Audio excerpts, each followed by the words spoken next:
Welcome to the big show. Today we are going to talk about Moneyball for your service department. And then we also are going to teach you how to build a cult. Christian is here. Hogi is here. I'm here. We're going to have a lot of fun today. So let's hang out on this edition of Service Drive Revolution.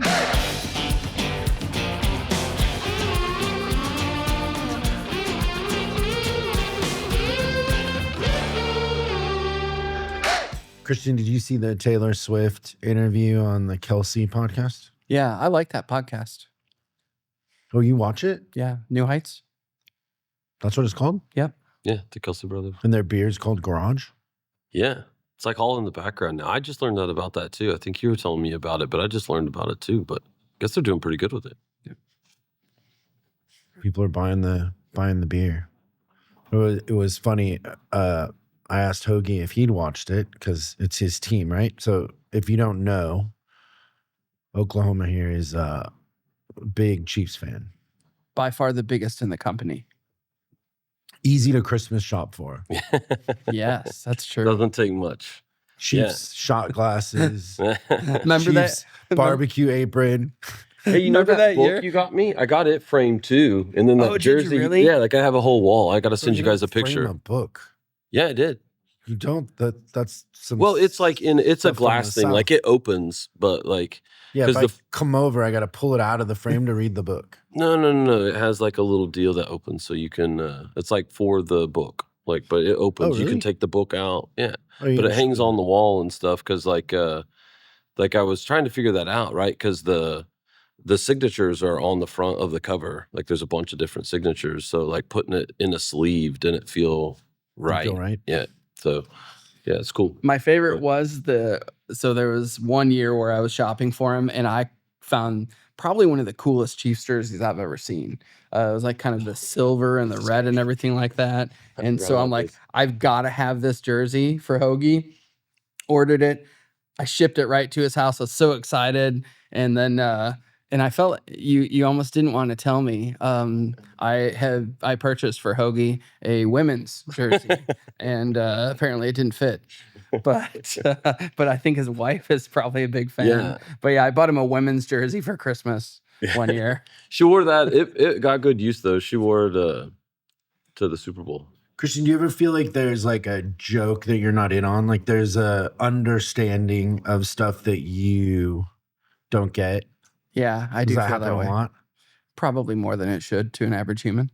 Did you watch the Taylor Swift Kelsey podcast a while ago? Oh, on New Heights? Yeah, I like the podcast. That's the name of their podcast? Yeah.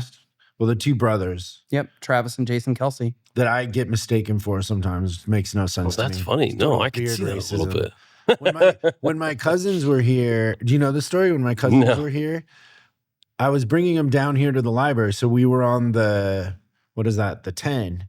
And this lady in a Mercedes pulls up and she rolls down her window on the other side and she's like screaming at me. So I roll down my window and I'm like, Are you Jason? what? I can't hear her. I'm like, what? Like we're on the freeway, right? And she's screaming something. And I go to my cousin. And I'm like, what is she saying? And he goes, she's saying Eagles. And I'm looking at him like, what? And he goes, she thinks you're Kelsey. That's so funny. So then they bought me a Seahawks jersey with Kelsey on the back, which they think is funny, which never has been worn, but That's so sits funny. there in my closet. I can't throw it away because Yeah. they gave it to me. But so I watched like 20 minutes of it. I don't even know why I watched it. I know why don't I know, watched. It's not my thing. But I was asking Hogi about it. I'm like, hey, did you watch it? And he goes, oh yeah.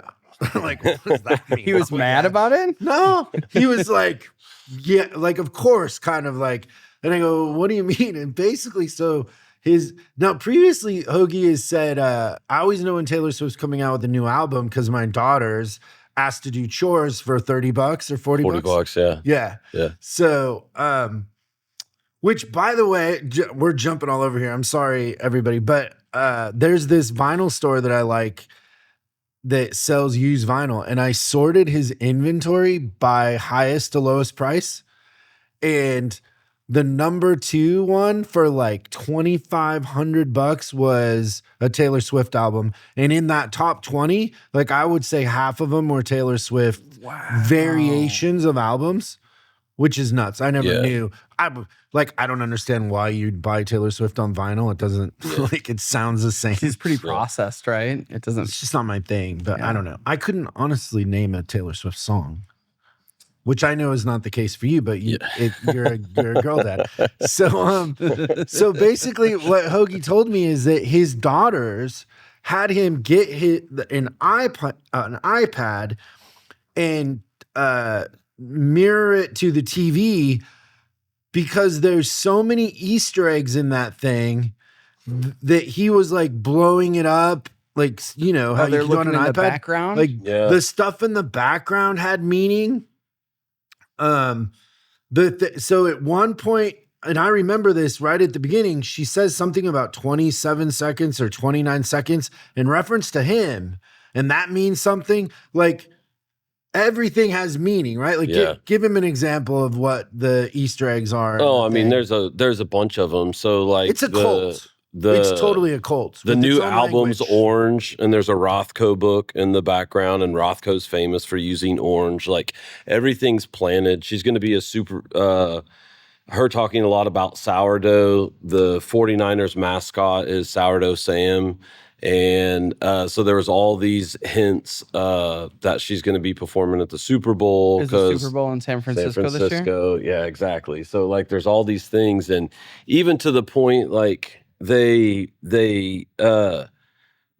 and she hadn't talked publicly about them a lot, and about like the Easter eggs, and she's talking publicly about them and like, hey, like it's definitely a thing we do. It's not for everybody, and so if it's not for you, like excuse us for a minute. But if you're into it, like you'll never understand the depths of this rabbit hole. And she's like, you know, you wouldn't know that if you take the lights from the show and turn them backwards and count the flashes, that it's means something or something. Well, like people took the lights from her last show at this point that she says to do it, and you turn them around or whatever and backwards and play them, and then have ChatGPT read it to you in Morse code. It like says like it's nuts. In Morse code? Yes. Yeah, like an eye blink, but it's the lights. And it's nuts. Like the depths of all that stuff is crazy. Like it's I think it's brilliant. I can't.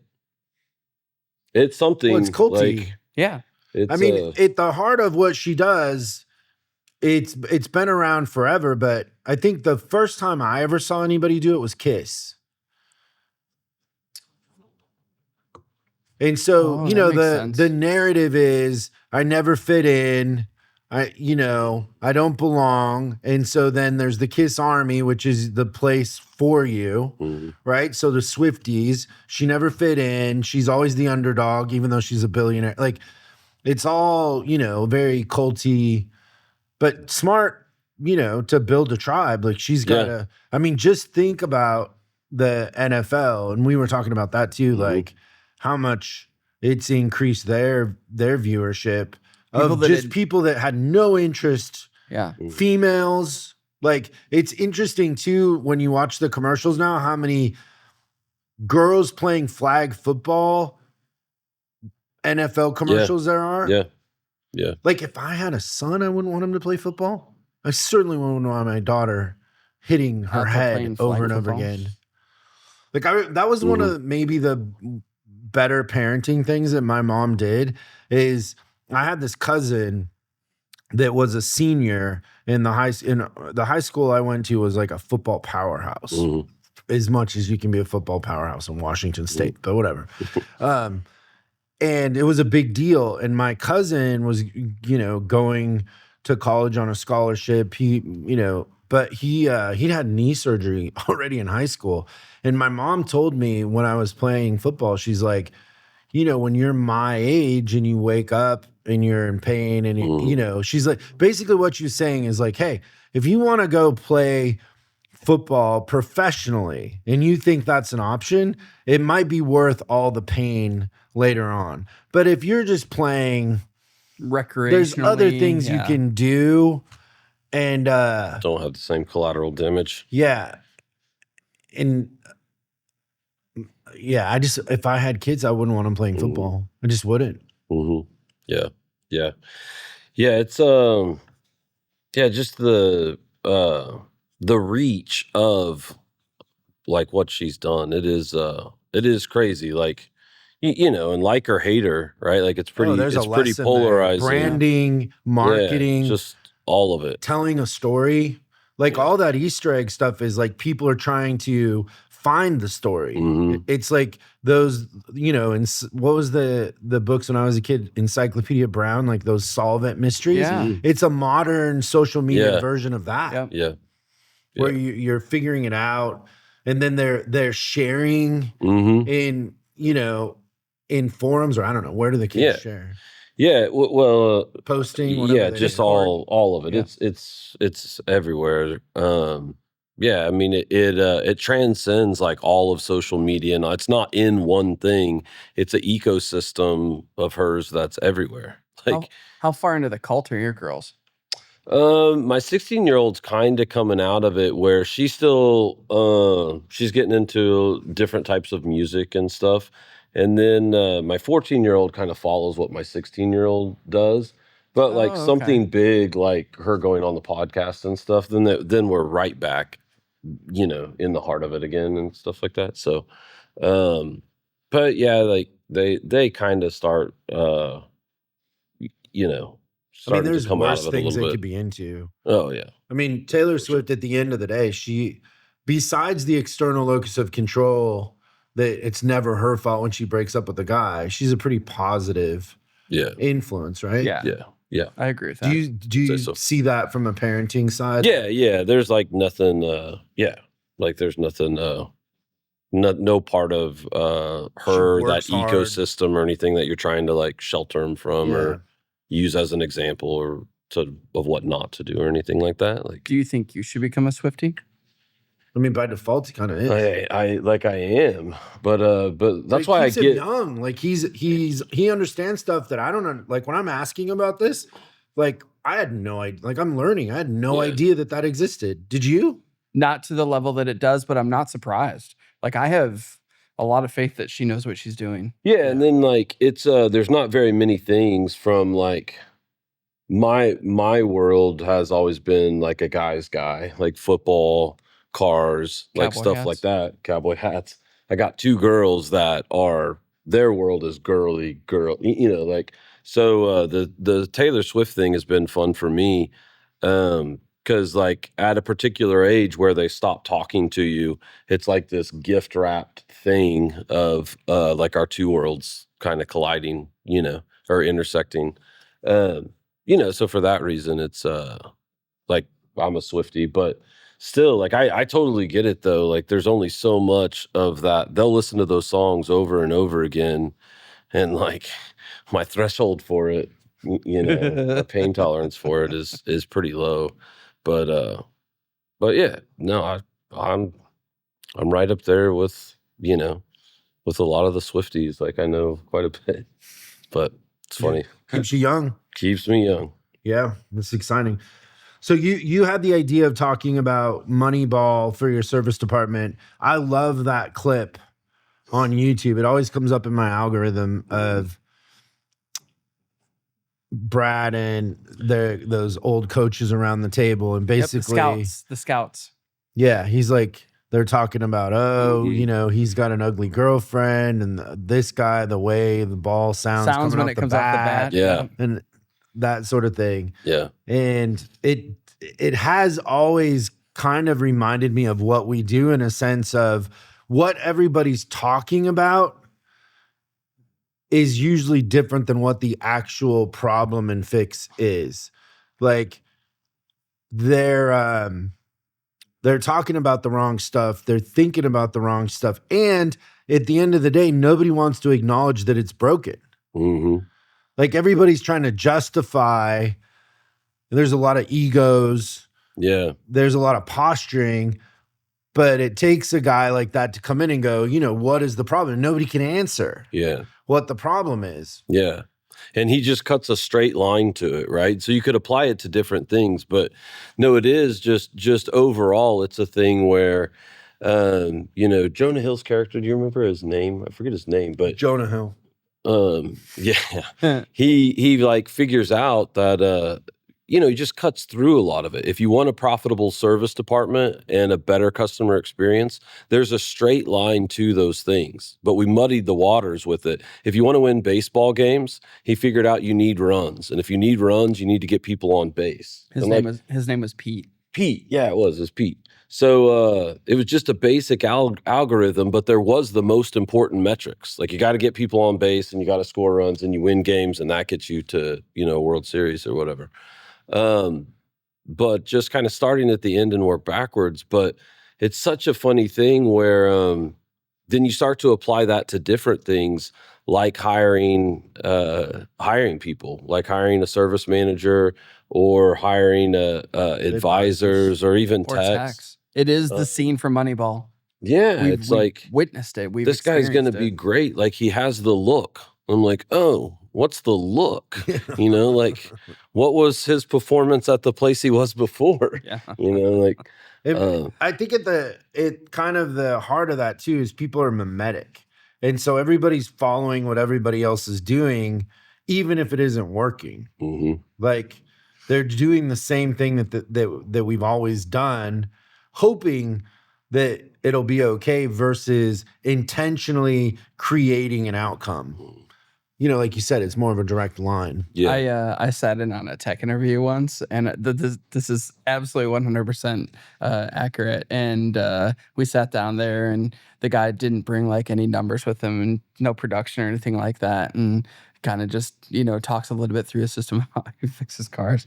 And the guy walks out of the interview. Service manager turns to me and he goes, "I like him. He's got small hands." Like that was. And I'm like, come on. And I'm like, what? Yeah, he's got small hands. He'll be able to dig into those little places and fix all those little things. And I'm like, you're gonna hire him because he's got small hands? I think he hired him too, but that's what made me, when you said this Moneyball thing, I thought of that interview. Yeah, because there's nothing more Moneyball than small hand techs. Yeah. That's so funny. So we kind of have a list. The first one is the money part, where in our industry, people tend to think like, oh, a service manager makes this, an advisor makes that, with very little connection to what the performance is, right? Like, so for example, if your advisor should be 8% of your gross and you have an advisor writing $250,000 in parts and labor, and it's 8%. It is what it is, right? But most of the time, they will come in and they'll go, well, advisor can't make more than $8,000 a month, no matter what their performance is. And so, in a sense, they're squelching the performance by penciling people. Like whenever there's a pay plan change, it's never in the favor of the people doing the work. Yeah. It's always to get more back, in a sense. And then there's the other side of that too, where people are paying way too much for the performance because their culture's broken. Nobody wants to work there. So the advisors are 15% of the gross, or they're a business that has embraced Quick Lube and all their traffic comes through a Quick Lube and their advisors are making 20% of the gross because it's every RO is, $50 and that's it. And, all of that is, it's basically either leaving it to chance or sabotaging yourself by thinking about how much they're making in dollars versus how much they're making in performance and as a percentage of gross, right? Yeah. You can't look at the payroll expense. You have to look at the ROI from what you do. Yeah. And my favorite thing is where you have the person that's an express advisor and they're making 25 or 30% of the gross they generate, but they're only making $4,000 or $5,000 a month. So everyone's like, yeah, that's a cheap employee. I'm like, no. And they quit. The turnover is huge. Yeah. And then they start upping it, right? They're like, well, we got to pay him more. And it's like, no, your system is broken. Yeah. The whole thing is broken. You're you're just running people through here like cattle. Yeah. There's no connection. There's no relationship. Yeah. Everybody's miserable. It's just this tension. Everybody hates being there. Yep. And so the money part, most of the time people get wrong. Then the other one is, like you said, small hands. People don't hire for past performance. They hire for likability or commonality. Like they understand how to use the DMS or whatever it is, right? Yeah. That is, and we've joked about that over the years, but it's amazing how often we still hear it today. Like cycling through resumes, like they already know Kia or they already know CDK or whatever, and so that becomes like the number one sign of or the number one thing they're vetting for, and the other kind of thing going along with that is when they're looking at resumes and stuff, the reason why they run to someone that's more plug and play is because like so many people are still in today's environment waiting until they need somebody to start recruiting. And that's a reaction. Yeah. And it kind of puts them in this position, and then and then it becomes feelings over facts, like in a bad way. But I'm not gonna lie, when you said the little hands thing, like I was waiting for the punchline. I thought that was a I was joke walking to work yeah. today. Yes, exactly. I can see where you'd think I that. was waiting for the setup. And then speaking funny. of careers, do you know what career makes you more successful the more you drive customers away? An Uber driver.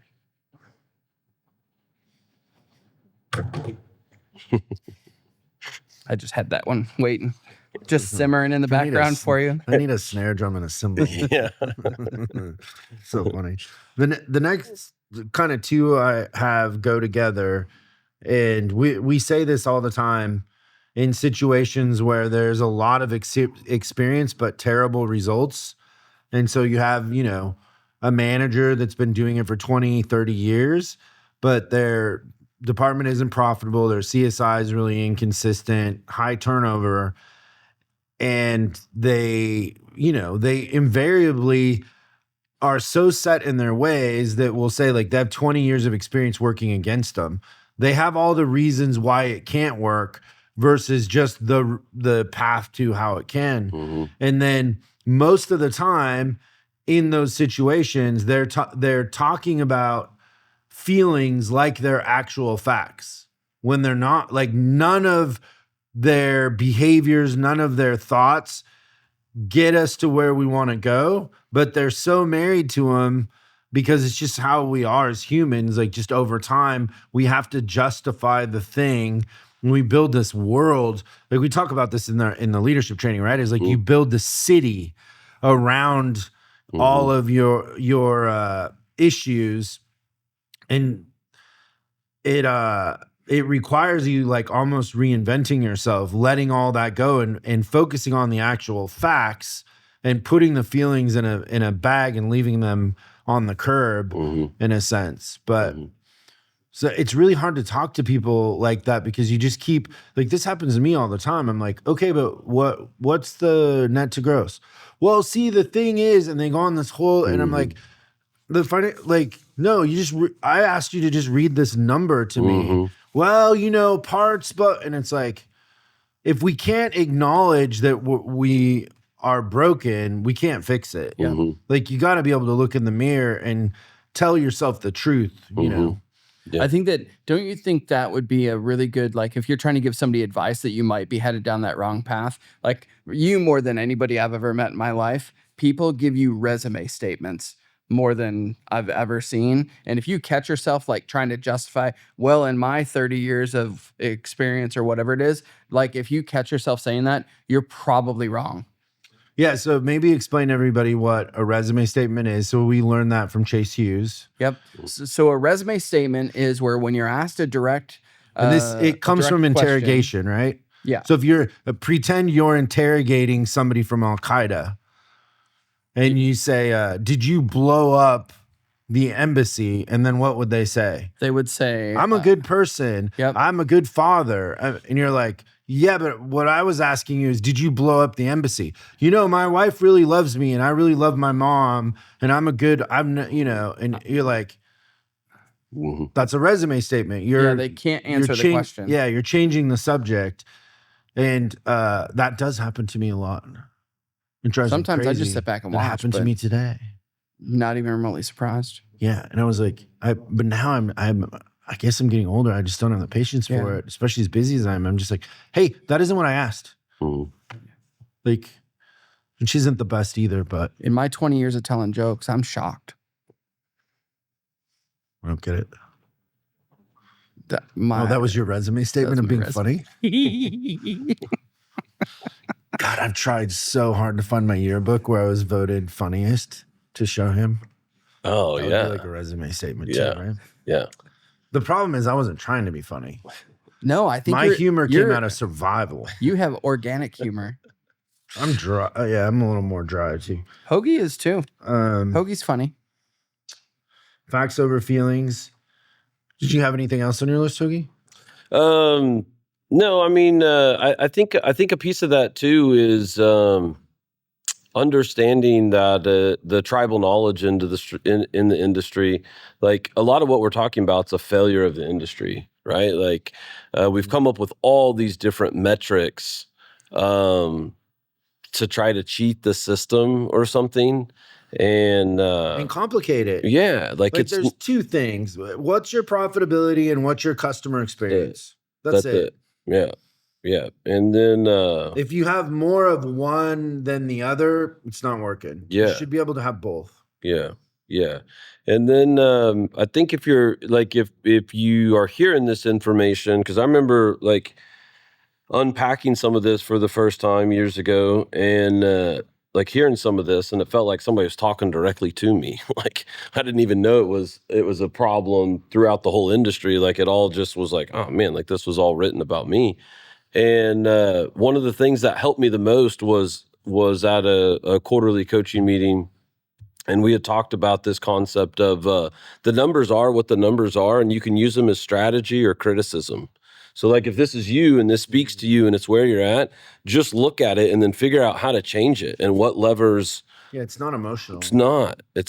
And that, and you'll find like the Moneyball algorithm or whatever for what you want. Yeah, and I would say too, it's like the best part of what we do, right? Like we're sitting here right now, and the reason why you're here in town is because you're doing I call it a boot camp, maybe we call it a master class, but basically new clients coming into our coaching group come here for a couple days and they basically get the recipe. Like here is the recipe of how this is going to work, right? And so you'll have, how many do we have this week? Like 30 people? 27 people.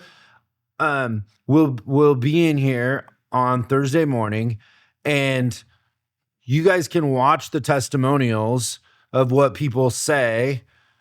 That's really our best marketing, is when it's done, we ask them, what their feelings are on it, and people are transformed because the industry has lied, the tribal knowledge has let us down, and there's all of these misconceptions that you can't have fun and run a good business, that it has to be hard for some reason, you have to like kill yourself in order to get an outcome. And no, really, it's just executing on math and a system and holding yourself to a certain standard. I mean, it's a pretty easy recipe once they understand it, but it feels like the most liberating, empowering thing ever when you've been living the other way, which is very inconsistent. We're telling people, oh, just get us more gross, but we mean profit. No, we don't share the financial. Like there's just all kinds of booby traps in our industry that people try to work around. And then, we just kind of come right through the front door and we're like, hey, this is actually what's back. This is what you've thought is behind you the whole time. And this is how it works. Like, here's where the levers are. Here's where you have the most leverage is if you stand right here and push this.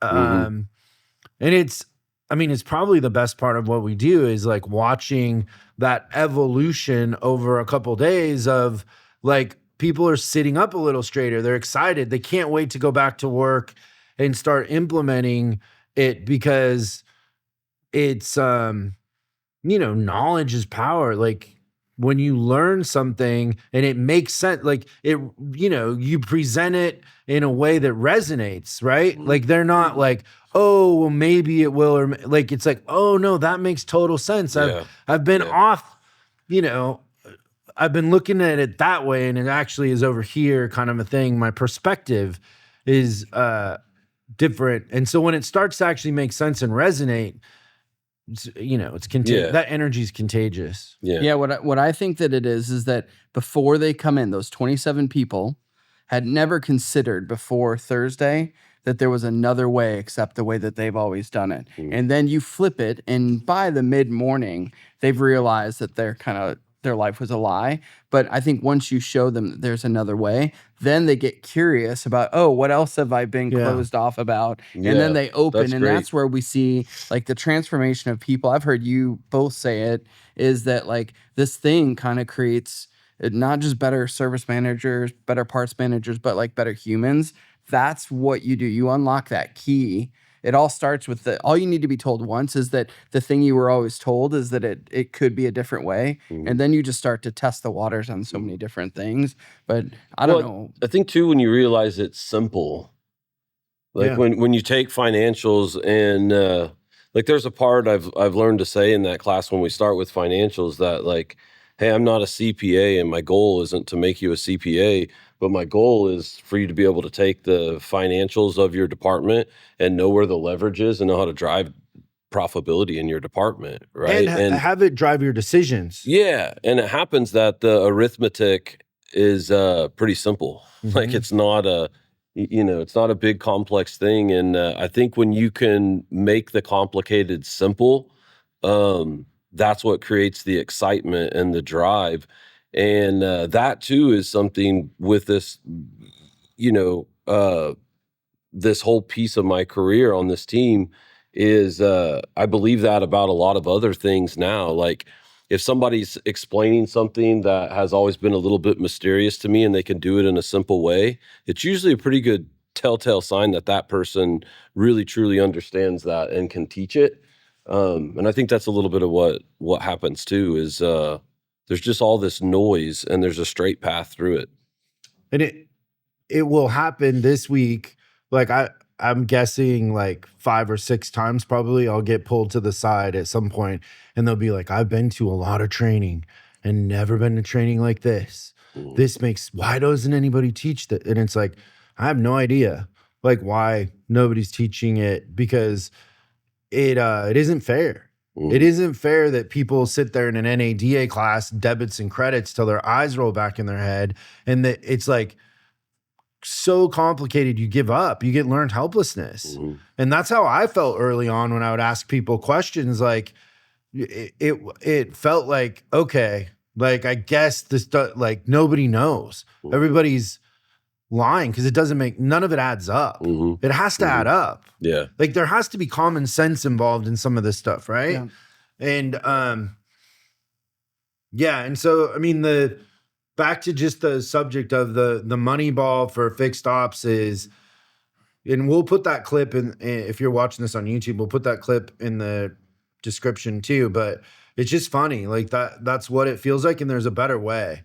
Like, and also the other thing that I would say about that clip is you're not handicapped by the Yankees and the fact that you have a payroll, 10th or whatever times lower than the other team. You actually are starting, where everybody else is in a sense. Like you don't have an unfair advantage. Well, you operate like you do most of the time. Yeah, you could actually make it an advantage by saying that you have to be so intentional with each spot on the 24-man roster or whatever it is. Like the Yankees can blow it. Yeah. You can't, which means that you consider every position so much better than the Yankees do. Like you should be able to flip it if you're doing it right. And the good news in the industry, the expectation for customer experience is so low.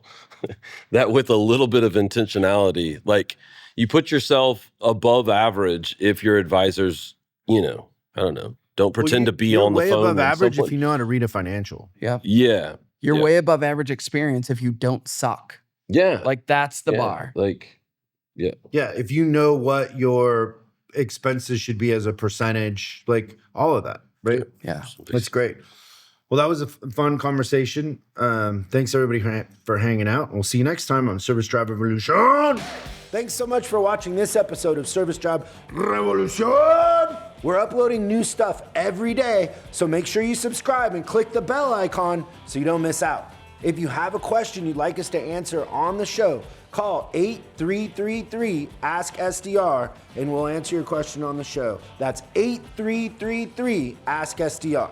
For special deals on our books and training, head over to offers.chriscollinsinc.com. Now that's offers.chriscollinsinc.com. I'm Chris Collins, and I'll see you in the next video.